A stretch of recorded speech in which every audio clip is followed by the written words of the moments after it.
There comes a moment when you realize that true power isn't measured by applause or admiration. It's found in the quiet spaces of your own mind. When you root yourself so deeply in presence that no external force can stir your core, you become cold, calm, and untouchable. You may have chased validation, seeking praise, explanations, and reassurance, only to find that it slips through your fingers like sand. Imagine instead anchoring your worth in something unshakable. The decision to observe rather than react, to listen more than you speak, and to cultivate a stillness that speaks volumes without a single word. In this video, you'll discover how calmness becomes your greatest form of control. You'll learn to turn the world's attempts to provoke you into opportunities for silent strength. You'll see why withholding reaction is sometimes the sharpest form of revenge, and how channeling your emotional fire inward fuels your highest ambitions. We'll explore the art of becoming an ancient stone in a raging storm, unmoved by chaos, unshaken by criticism, and unwavering in your purpose. You'll be guided through practical rituals that transform every trigger into a lesson and build a mental stronghold of discipline, detachment, and silence. By the end of this introduction, you'll feel a shift, a subtle but undeniable call to embrace your untouchable nature. You'll understand that becoming cold and calm isn't about losing empathy or shutting out the world. It's about choosing when to engage and when to stand apart. It's about preserving your energy for what truly matters and refusing to waste it on distractions or drama. So take a deliberate breath and anchor your attention inward. Notice the steadiness beneath your chest and the clarity rising in your mind. This is not a journey of denial or suppression. It's a path to freedom. It's an invitation to train your mind like a warrior trains his body, not to inflict harm, but to defend your peace. If you're ready to stop being swayed by every voice in the crowd and start moving with purpose, then stay with me. You're about to learn how to become cold, calm, and untouchable, one mindful choice at a time. Part 1. Root yourself in your presence. There is a difference between standing and swaying. Standing means you are grounded. Swaying means you are moved by every passing gust. To become untouchable, you must learn to plant your feet firmly in your own presence so that no external force can uproot you. Begin by noticing your breath. In the rush of daily life, your breath is the one constant, rising and falling, in and out, moment after moment. Marcus Aurelius observed, "Nowhere can man find a quieter or more untroubled retreat than in his own soul." Each inhalation is an invitation to retreat inward, each exhalation a release of what does not serve you. By simply anchoring your attention to this natural rhythm, you begin to forge a stable center no storm can unsettle. Your body is the temple of your mind. If you slouch or tense, your inner calm will struggle to flourish. Stand or sit tall. Relax your shoulders and feel the strength of your spine. In this posture, your mind mirrors the steadiness of your body. There's a story of a Zen archer who said that drawing a bow erect and relaxed is as much a practice of the mind as it is of the body. When you root your posture, you root your mind. Every sound, every vibration around you will attempt to tear your focus outward. Yet in rooted presence, you learn to hear the noise without letting it force you to react. Epictetus taught, "It's not what happens to you, but how you react to it that matters." Imagine a glass of water being shaken. The disturbance passes, and the water eventually settles, growing clear again. In the same way, when you remain in stillness, disturbances cannot muddy the clarity of your mind. Consider a high-stakes meeting in which heated debate flares. Others may raise their voices, pound the table, or shift uncomfortably. If you have rooted your presence, you can choose to remain unshaken, listening with intent, speaking with purpose, and returning to your inner calm between each exchange. Your composure becomes a silent signal that you are in command of your own state, not theirs. This rooted presence is also a form of compassion. When you are fully present, you listen not only to your own breath, but to the other person's voice, the unspoken cues, the emotions that lie between the words. You can respond from a place of understanding rather than impulse. Seneca reminded us, we must indulge the mind in order to indulge the body. By nurturing your inner stillness, you free your mind to truly connect with others. A practical exercise. Find a quiet spot and place one hand over your heart, the other on your abdomen. Close your eyes and count each breath. Inhale slowly for 5 counts. Exhale for 5 counts. Notice any tension in your body and consciously soften those areas as you breathe. After a few minutes, open your eyes and take note of the difference in your energy. This daily ritual is the foundation of your inner fortress. Over time, you will find that simple triggers, a loud noise, a sharp word, a sudden change, no longer send you reeling. Instead, you feel the slightest ripple in your calm pond, then watch the ripple fade as you return to your center. Each moment of regained stillness deepens your root system, allowing you to stand firm in the face of adversity. Rooted presence is a lifelong practice, not a one-time achievement. There will be days when your mind races or your body feels restless. In those moments, remember that your practice is not to eliminate all disturbance, but to build an unbreakable return to calm. Like a mighty oak that sways without snapping, you learn to bend with life's winds without losing your core.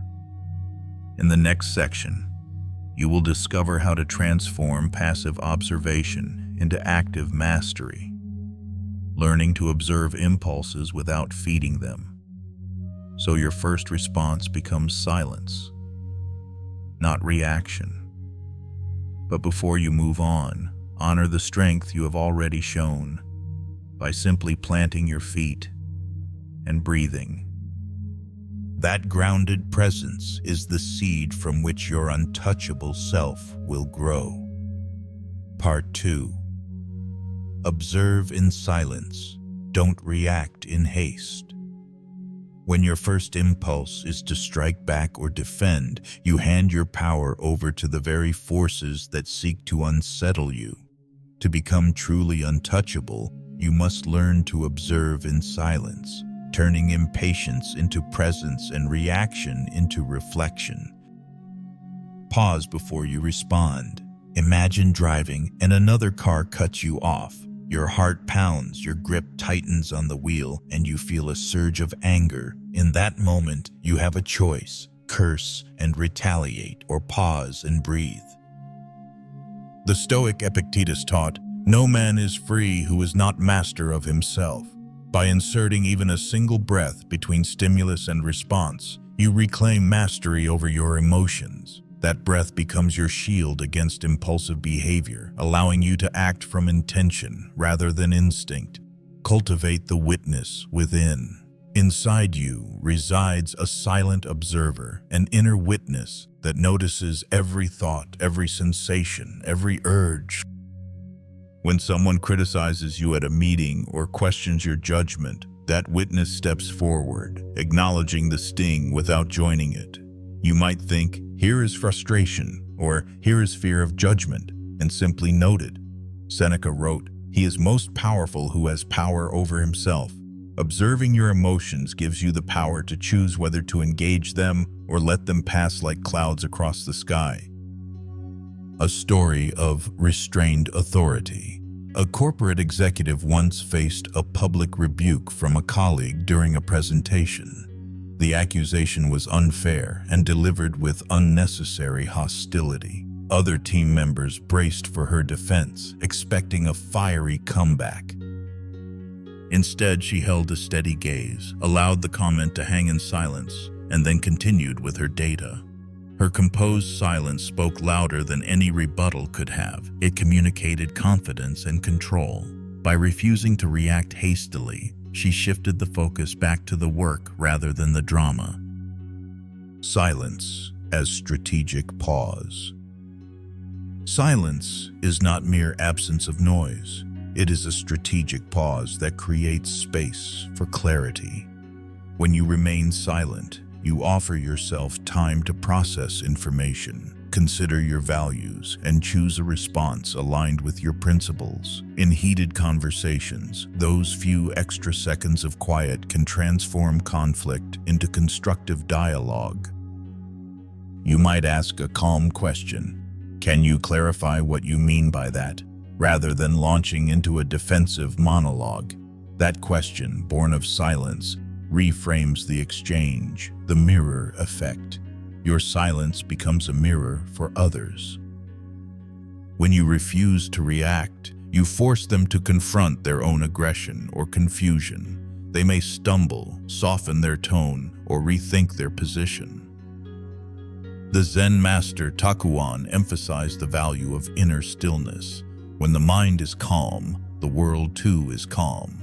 By embodying that calm, you indirectly guide others toward composure. Your silence is a beacon of steadiness in a sea of agitation. Practice the 6-second rule. Neuroscience shows that emotional impulses peak around 6 seconds and then subside if unacted upon. Use this as your guide. When provoked, count silently from 1 to 6 before responding. If words rise in your throat, let them dissolve. This simple practice interrupts the automatic fight or flight response, enabling a reasoned reply or a dignified withdrawal. Over time, the 6-second pause becomes a habit that protects your peace and sharpens your self-control. Philosophical reflection. Marcus Aurelius advised, "Be tolerant with others and strict with yourself." Observing in silence requires personal discipline. You hold yourself to a higher standard than those who lash out. You neither excuse their behavior nor join them in turmoil. You maintain your own standard of calm. That personal rigor deepens your reserve of tranquility and cements your reputation as someone who stands firm regardless of the storm. A guided visualization exercise. Find a quiet moment and close your eyes.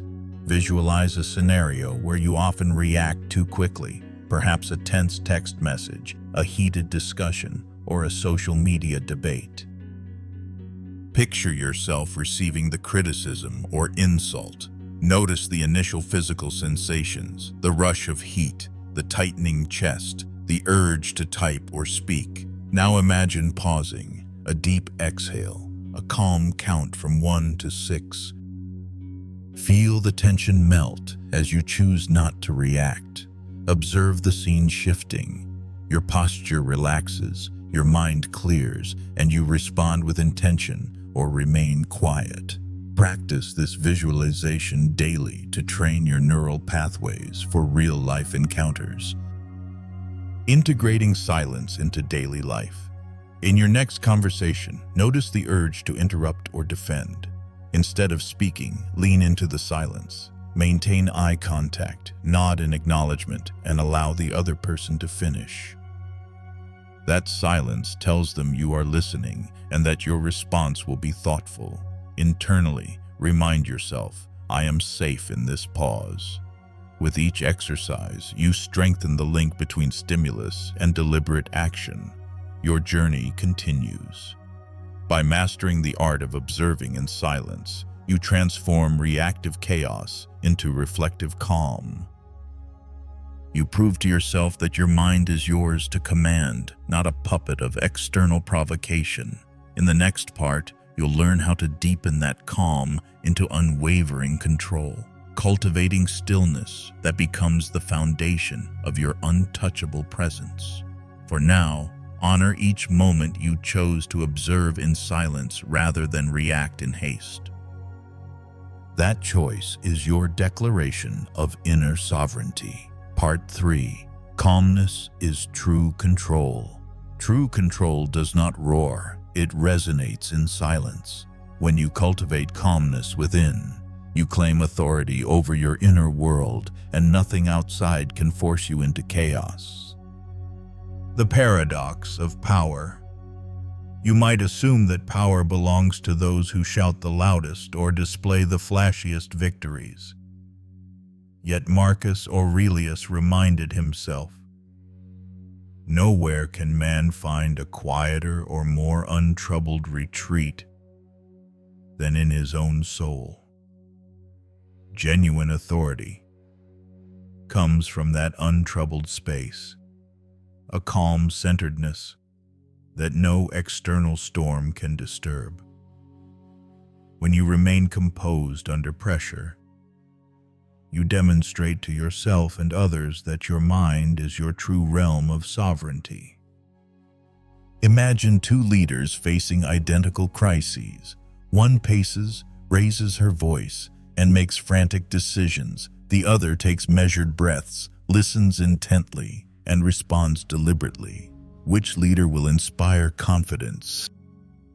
Which one will guide their team more effectively? Calmness is not passive. It is the active harnessing of your thoughts and emotions, channeling them toward the outcome you choose, rather than the outcome chosen for you. Emotions as allies, not adversaries. Calmness doesn't mean suppressing feelings. It means befriending them. Epictetus taught, it's not what happens to you, but how you react to it that matters. When anger or fear arises, you acknowledge the sensation without rushing to squash or indulge it. You think, here is anger or here is anxiety, and you allow the feeling to inform rather than control you. In that space, emotion becomes data, an ally in making wiser choices rather than an adversary demanding immediate reaction. Consider the story of a professional negotiator who faced aggressive tactics at the bargaining table. Each time an opponent tried to bait him into a heated retort, he maintained a steady gaze and waited for his turn to speak. His calm presence unsettled the other side, who expected conflict. By refusing to mirror their aggression, he held the negotiating advantage. His calmness became the clearest statement of his control. The breath of mastery. Your breath is the most direct path to calmness. Inhaling slowly for a count of 4, pausing, then exhaling for a count of 6, shifts your nervous system from fight or flight into a state of reflective presence. Practice this breathing technique whenever you feel tension rising, before a presentation, during a difficult conversation, or when stress crowds your mind. Over time, this simple ritual becomes your anchor, reminding your body and mind that calm is both accessible and sustainable. Calmness in action. It's one thing to feel calm internally. It's another to act from that calm. When decisions require clarity, approach them as a craftsman would a delicate sculpture. You examine each angle, consider the impact of every stroke, and proceed with intentionality. Seneca advised, "No man was ever wise by chance." Deliberate calmness is the foundation upon which wise actions are built. By acting from calm rather than reacting from impulse, you ensure that your choices align with your deepest values. A practical exercise, the 3-2-1 pause.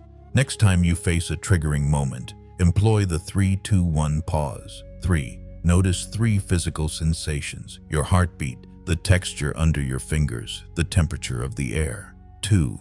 Acknowledge 2 emotions stirring within you, perhaps frustration and impatience. 1.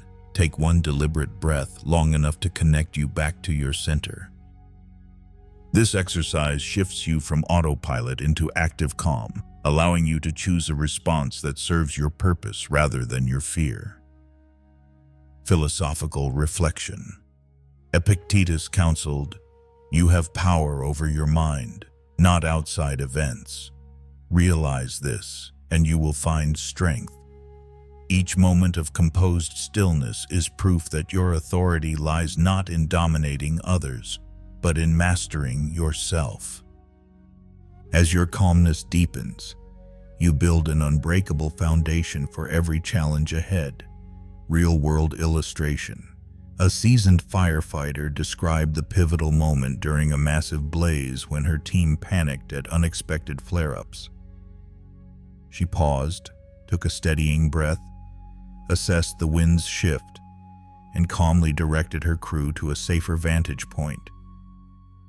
Her composure prevented chaos, saved lives, and cemented her role as an unshakable leader. Her calmness was not a veneer. It was a practiced skill that emerged from rigorous self-discipline. Integrating calmness into your identity. Begin each morning with a brief moment of silence. Sit quietly, focus on your breath, and set the intention to remain composed regardless of what arises. Throughout your day, remind yourself that calmness is your default strength. When you feel the familiar pull of reactivity, revisit your breath or count silently to 10. Let each pause reaffirm that you are the steward of your own calm. Your journey continues. Calmness is true control because it transforms the most unpredictable element, your own mind, into a reliable ally. As you move into the next section, you will discover how to let composure serve as your most potent form of revenge, illustrating that success born of calmness outshines any momentary triumph of noise. For now, honor each moment of stillness you claim. Each one is a testament to your growing mastery of self. Part 4. Let composure serve as your revenge. When others aim to wound you with harsh words or betrayals, your instinct might whisper of retaliation. Yet the most powerful reply is not fire with fire, but calm with composure. When you maintain your dignity while they unravel, you transform their attempts at power into proof of your unbreakable center. Consider the Stoic insight of Epictetus. It is impossible for a man to learn what he thinks he already knows. By refusing to engage in reactive conflict, you demonstrate mastery over yourself that your adversary cannot comprehend. Their need to provoke you reveals their insecurity. Your composure reveals your strength. A story from the corporate world illustrates this vividly. A team member publicly criticized a colleague's proposal in a high-stakes review meeting. The criticized colleague paused, allowed the comment to hang, and then continued presenting with unwavering confidence. When the meeting concluded, the critic realized their point was lost in the other person's poise. The composed presenter not only retained respect, but also attracted support from senior leaders impressed by that quiet assurance. Composure as revenge is not about coldness. It is about channeling your energy toward constructive outcomes rather than destructive emotions. Seneca wrote, "No man is more unhappy than he who never faces adversity, for he is not permitted to prove himself." Each provocation you endure becomes an opportunity to prove your restraint and to convert conflict into an avenue for growth. When you are tempted to retort, remember that any reaction hands them part of your authority. Instead, breathe deeply and ask yourself, what response aligns with my highest values? Often, the answer is silence or a brief statement that redirects the conversation towards solutions. This measured response signals that you are governed by principle rather than by raw emotion. In personal relationships, composure can be revolutionary. Imagine a friend who dismisses your feelings. You might feel rage rising, but you choose to speak in a steady tone. "I hear your perspective. This is how I experienced it. By separating emotion from expression, you claim your truth without descending into argument. Your calm respect for yourself and others becomes the catalyst for genuine understanding, not a battleground for ego. Practical exercise, the silent mirror technique. When someone insults you, picture their words bouncing off an invisible mirror that surrounds you. See their attempts to penetrate your calm reflected back at them. Inwardly affirm, their words cannot harm my peace. This visualization trains your mind to maintain composure even when provoked unexpectedly. Legacies are often built in the aftermath of betrayal. A community leader once shared how a rival tried to undermine her work by spreading rumors. Instead of confronting gossipers in public, she focused on delivering results and engaging her supporters with consistent transparency. Over time, the rumors dissolved under the weight of her steadfast integrity. Her composure became the most compelling rebuttal. Returning to philosophy, Marcus Aurelius advised, "If someone is able to show me that what I think or do is not right, I will happily change, but I am not wronged by their opinion." When composure is your response, you reveal that only true faults, those you acknowledge and correct yourself, hold sway over you. Other criticisms become empty noise, unable to disturb your equanimity. In everyday life, composure is your silent arsenal. Whether it is a challenging email, a tense meeting, or a personal conflict, pause before responding. Let your calm guide your words or your decision to remain silent. Each moment you choose composure over reaction, you reinforce the foundation of your untouchability. As you move forward, remember that composure is the most refined form of revenge. One that elevates you above pettiness and cements your reputation as someone of unshakable character. In the next section, you will learn to channel your emotional fire inward, transforming passion into purpose, rather than letting it consume your peace.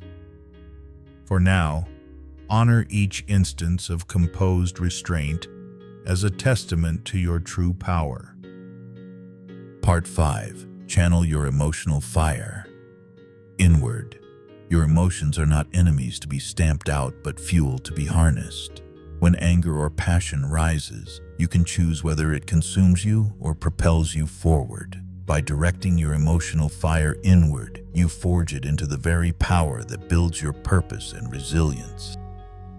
Recognize emotion as energy. Imagine emotion as electricity flowing through wires. Uncontrolled, it sparks short circuits, outbursts, regret, and wasted potential.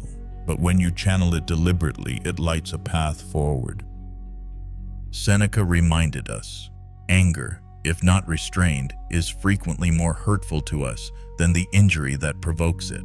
Rather than quelling your anger, transform it into creative force, a sharper focus on goals, a renewed commitment to self-improvement, or a disciplined plan of action. A moment of transmutation. Recall the last time you felt the heat of betrayal or the sting of criticism. In that moment, you may have flared and said things you wished you could take back. Now, visualize a different choice. You allow the anger to rise, feeling its intensity, then pause and redirect it into a task. Perhaps drafting an outline for a project you've been delaying, hitting the gym with purposeful vigor, or writing in a journal to untangle your thoughts. That redirection is alchemical. It turns a potentially destructive force into constructive progress. Philosophers' counsel Epictetus taught, "Don't seek to have events happen as you want them. Instead, want them to happen and your mind will be at peace. When you channel emotional upheaval inward, you align your will with reality. You accept that emotions will come, but you determine their outcome. By embracing rather than denying your feelings, you free yourself from their tyranny and invite transformation. A story of redirected passion. Consider the tale of an athlete whose coach criticized his performance harshly. Burned by the public rebuke, he felt rage and humiliation. Yet instead of lashing out, he used that energy to train twice as hard. Early mornings became sacred hours of repetition and refinement. Within months, the same coach who had scolded him handed him the team leadership role. His emotional fire, channeled inward, became the engine of his ascent. Practical exercise, the focus funnel. Next time you feel overwhelming emotion, practice the focus funnel. Acknowledge the feeling, name it silently, e.g., this is anger. Allow it a moment of full experience. Let it surge. Channel it into a single focused action, writing goals, physical exercise, deep breathing. This three-step process trains your mind to convert emotional spikes into forward momentum, weaving calm mastery with dynamic drive. Emotion is motivation, not distraction. When passion fuels your work, you tap into a level of dedication few experience. Viktor Frankl observed, "When we are no longer able to change a situation, we are challenged to change ourselves." By channeling emotional intensity inward, you reshape yourself, your habits, your skills, your character. Rather than spinning in circles of blame and regret, you become an agent of your own evolution. Balancing fire with discipline. Raw emotion can be a wildfire. Discipline is the containment system that ensures the heat powers a forge instead of burning the forest. Build routines that direct your energy. A morning ritual of planning your day, when adrenaline from waking is still high. An evening reflection to release residual tension. Regular physical exertion to ground excess fervor. These structures guide your emotional fuel into productive channels. Mindful redirection in relationships. In personal interactions, you can channel emotional hurt into empathy and clarity. Suppose a friend's harsh remark triggers you. Instead of retaliating, breathe and ask yourself, what lies beneath their anger? You might discover fear or misunderstanding. By transforming your initial sting into curiosity, you deepen understanding and preserve the relationship, demonstrating that your emotional fire can illuminate rather than consume. Philosophical reflection. Marcus Aurelius. Marcus Aurelius wrote, "The best revenge is not to be like your enemy." When you repurpose emotional pain into self-improvement, you rise above vindictiveness. Your growth becomes the most eloquent answer to those who sought to provoke you. They see your progress and understand, without a word, that their efforts failed to break you. Your path forward. Channeling emotional fire inward is a practice of continual refinement. Each surge becomes an invitation to learn, to create, to build. As you move into the next section, where you will forge your mental stronghold through discipline, detachment, and silence, carry this lesson. Your deepest power arises not from suppressing feeling, but from guiding it with wisdom. For now, honor every ember of emotion you have redirected, for each one lights a step on your path to becoming cold, calm, and untouchable. Part 6. Forge your mental stronghold. Discipline, detachment, silence. A fortress is only as strong as its walls. In your mind, those walls are built from 3 pillars: discipline, detachment, and silence. When you integrate these with intention, you create an impenetrable stronghold that no external force can breach. Discipline. the architect of your inner citadel. Discipline is deliberate consistency, choosing the right action even when impulse urges otherwise. Marcus Aurelius wrote, "You have power over your mind, not outside events. Realize this, and you will find strength." That strength grows through daily habits, waking early to set intentions, completing tasks you'd rather avoid, and honoring your commitments to yourself above all else. Each disciplined act adds a brick to your mental citadel. Think of the scholar who, despite exhaustion, reads a single page of wisdom each night. Over time, those pages accumulate into profound understanding. In the same way, small acts of self-control, resisting catastrophizing thoughts, pausing before reacting, choosing gratitude over complaint, compound into formidable resilience. Discipline is not punishment, it is devotion to the self you're becoming. Detachment, the moat that repels intrusion. Detachment is not indifference. It is freedom from undue attachment to outcomes, opinions, and external validation. Epictetus taught, "Seek not the good in external things, seek it in yourselves."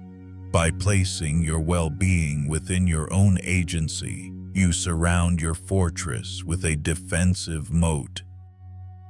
Imagine a ship at sea that maintains its course despite shifting tides. It does not resist the water, but charts its own direction. Likewise, when you detach from the need to control people or circumstances, you preserve your energy for the course you choose. Detachment allows you to engage fully, whether in work, relationships, or challenges, without being swept away by disappointment or desire. Silence, the silent sentinel on the ramparts. Silence stands guard at the highest wall of your stronghold. It warns intruders before they even reach the gate. Seneca wrote, "Silence is a lesson learned through life's many sufferings." When you cultivate silence, pausing before you speak, holding your thoughts when provoked, you prevent unnecessary breaches. Silence also deepens your awareness. In quiet, you detect subtle shifts within, an unhelpful thought, a rising tension, a hidden fear. You become your own sentinel, spotting potential vulnerabilities before they become crises. Practiced daily through meditation, moments of mindful breathing, or intentional pauses, you sharpen your capacity to maintain calm under pressure. A story of integrated strength. A military commander known for unshakable calm credited his success to these three pillars. Each morning, he followed a strict routine: physical training at dawn, discipline, reviewing mission objectives without attachment to outcomes, detachment, and a brief silent walk alone before sunrise. Silence. He told his officers that the true battlefield lay within, and by winning there, no external enemy could conquer him. When crises emerged, his team looked to his composed presence and found the confidence to act decisively. Practical exercise. The 3 pillars drill. Set aside 15 minutes each morning to visit your inner stronghold. Discipline. Identify one task you've been avoiding and commit to a focused 5-minute effort, whether drafting a difficult email or organizing your workspace.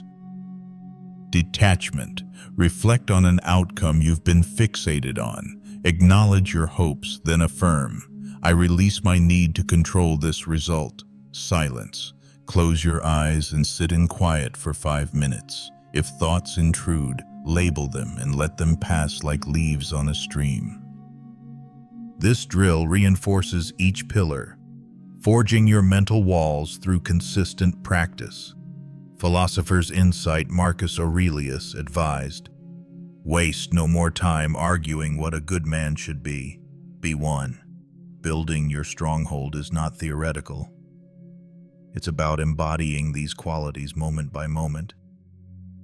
Your mental fortress stands not on lofty ideals alone, but on the lived reality of discipline, detachment, and silence. Overcoming challenges, Your stronghold will face sieges. Stress, doubt, and conflict will test its walls. When fear knocks, respond with discipline. Return to your morning drill. When judgment tugs, respond with detachment. Remind yourself that others' opinions lie beyond your control.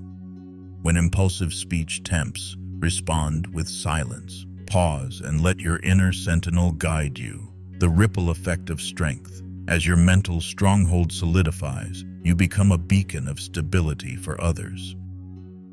Colleagues trust your decisions. Friends confide in your calm presence, and even strangers sense your composure. Your fortress does more than protect. You radiate the quiet confidence that inspires those around you to build their own inner defenses. Your path forward, forging your mental stronghold, is a lifelong endeavor. Each day you add another brick, deepen your moat, and sharpen your sentinel. In the next section, you will learn how to transform triggers into lessons, further reinforcing your invulnerability. For now, honor the fortress you've already begun to build. Your discipline, detachment, and silence form the cornerstones of an untouchable life. Part 7. Transform every trigger into a lesson. Every trigger you experience is not a stumbling block but a signpost pointing toward growth. When you learn to convert each provocation into insight, you turn life's friction into forward momentum. Recognize the trigger as a teacher. A trigger, a sharp word, a sudden disappointment, a flash of anger, carries information about your boundaries, your values, and your hidden wounds. Marcus Aurelius noted, "The impediment to action advances action. What stands in the way becomes the way." That obstacle you face is your way forward. When you feel tension rise, don't rush to extinguish it. Instead, quietly ask, "What is this teaching me?" In that moment, the discomfort becomes data rather than distraction. Map the anatomy of a reaction. Picture an argument that left you unsettled. Pause and break it down. Stimulus, the comment or event that sparked your emotion. Bodily response, the flush of heat, the tightening chest, the racing heart. Thought pattern, the narrative you told yourself, "They disrespected me," or "I'm not good enough." Behavior, the words you uttered or the impulse you felt. By mapping these components, you externalize the reaction, creating space to examine each part. As Epictetus taught, first say to yourself what you would be, and then do what you have to do. Naming the elements of your trigger clarifies what you need to change, whether it's a belief, a bodily habit, or a communication pattern.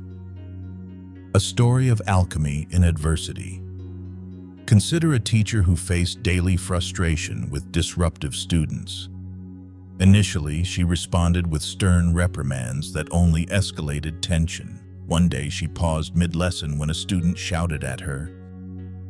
Instead of reacting, she calmly asked the class to write down what they felt in that moment. The process revealed the student's unmet need for attention and acknowledgement. By transforming the classroom trigger into a shared lesson, she fostered empathy and respect, turning chaos into connection. Philosopher's reflection. Seneca on self-awareness. Seneca reminded us, we become what we repeatedly do. When you repeatedly examine your triggers, you cultivate self-awareness and self-mastery. Each trigger recognized and studied strengthens your ability to respond with wisdom rather than reactivity. Over time, this practice reshapes your character, aligning your actions with your highest intentions.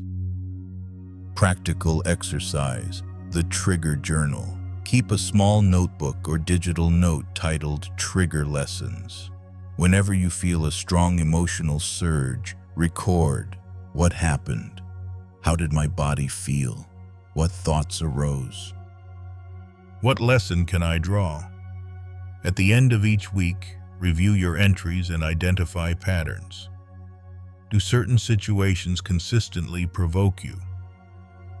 Which beliefs underlie those reactions? This habit trains your mind to see triggers not as threats, but as invitations to understand yourself more deeply, transforming pain into purpose. Your triggers often surface from past wounds.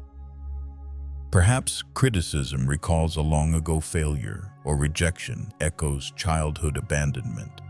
Brené Brown's work on vulnerability shows that owning our story diminishes its power over us. When you view your trigger as a chapter of your story rather than its title, you reclaim authorship.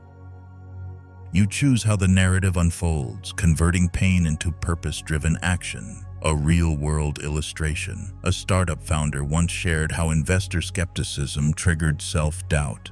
Each hostile question felt like a blow to his confidence. Instead of retreating, he created a feedback log, cataloging every critique alongside the insights he extracted. Over months, this log became a roadmap for refining his pitch, strengthening his product, and deepening his resilience. What began as a trigger became the engine of his company's evolution. Integrate the lesson into your practice. When a trigger arises, shift from autopilot to deliberate inquiry. Pause, breathe, and say mentally, "Show me what I need to learn." Then take one concrete step. Adjust a habit, question a belief, or seek a skilled mentor in that area. By acting on your lesson immediately, no matter how small, you cement the insight and prevent future reactivity from repeating the pattern. Philosophical anchor. Epictetus on resilience. Epictetus taught, "Difficulties are things that show a person what they are." Your triggers are those difficulties revealed in miniature. By embracing them as mirrors rather than enemies, you strengthen your resilience. Each lesson learned builds a more durable inner fortress, one that no external assault can undermine.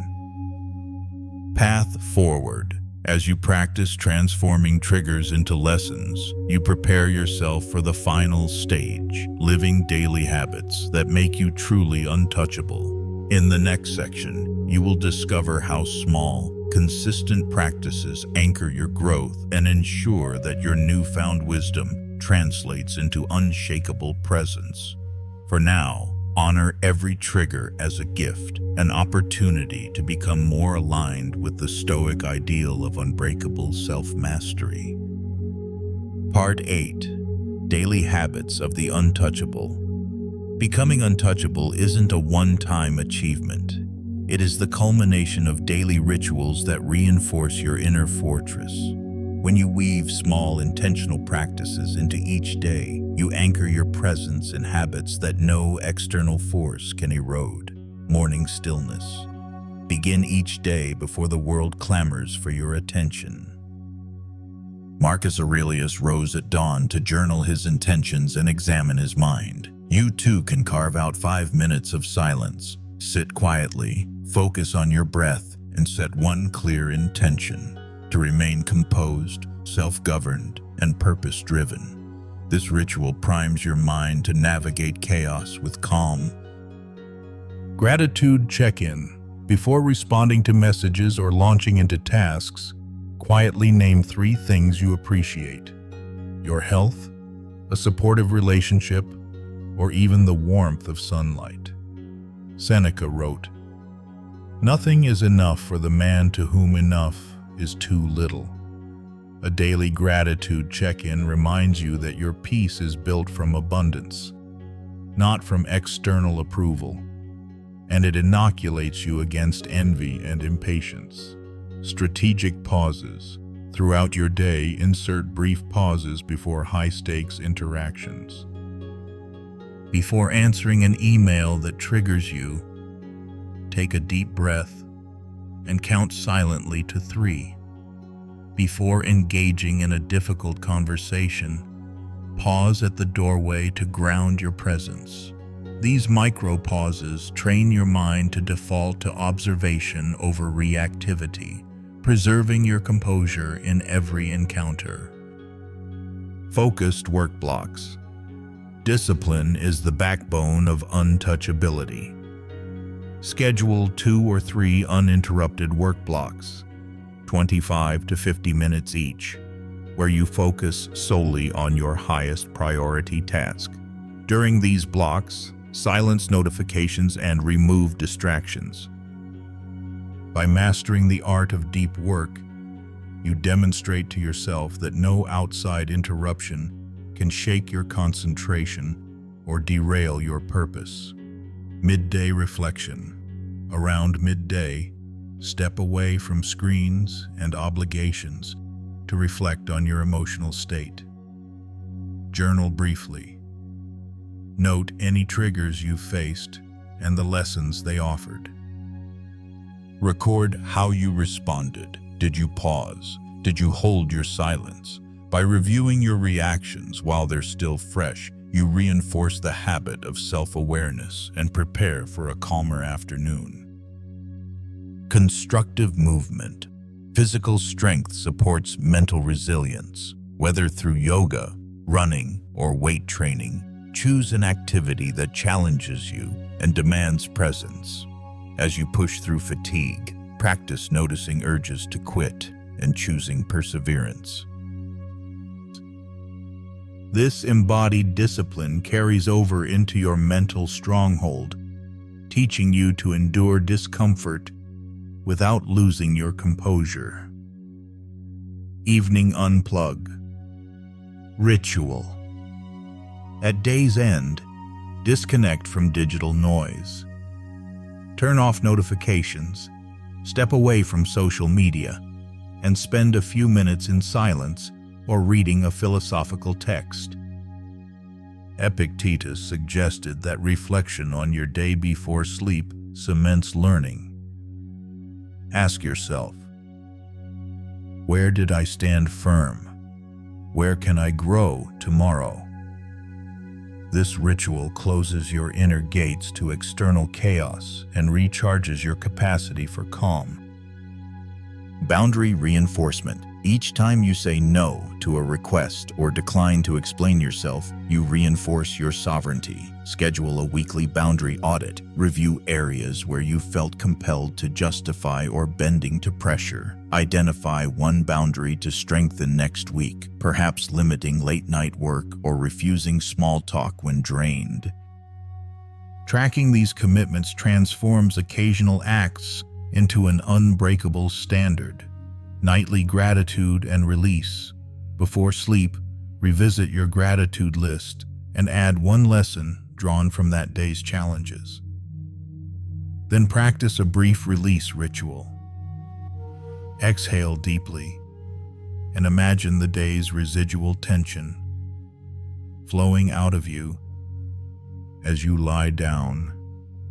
Remind yourself that your inner fortress stands firm, unshaken by yesterday's events. This closing habit ensures you greet tomorrow with fresh calm.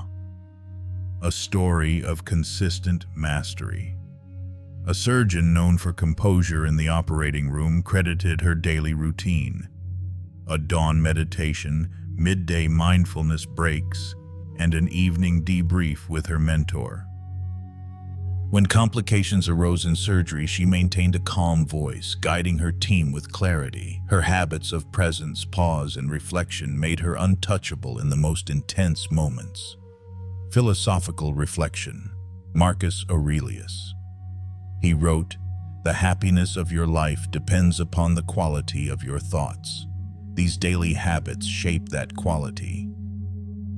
By tending to your mind with intention, through stillness, gratitude, pauses, focus, movement, and reflection, you cultivate a mindset that no external circumstance can unmake. Your path ahead. As you integrate these daily rituals, remember that consistency is your ally.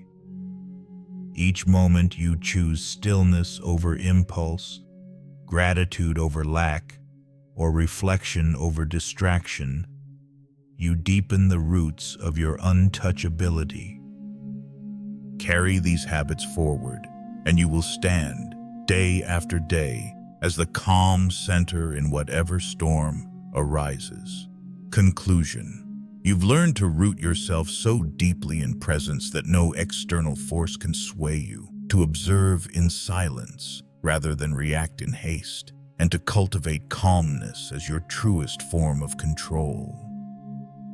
You've discovered how composure can serve as your ultimate revenge, how to channel emotional fire inward for constructive growth, and how discipline, detachment, and silence forge an unbreakable mental stronghold. You've even seen how every trigger offers a lesson, and how daily rituals anchor you in untouchable resilience. Now take these practices into your real life.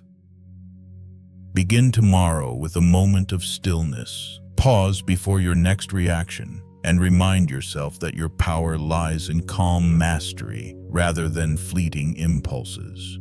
If this journey spoke to you, subscribe to the Stoic Philosophy for more guides on living with purpose and presence. Hit the notification bell so you won't miss future insights.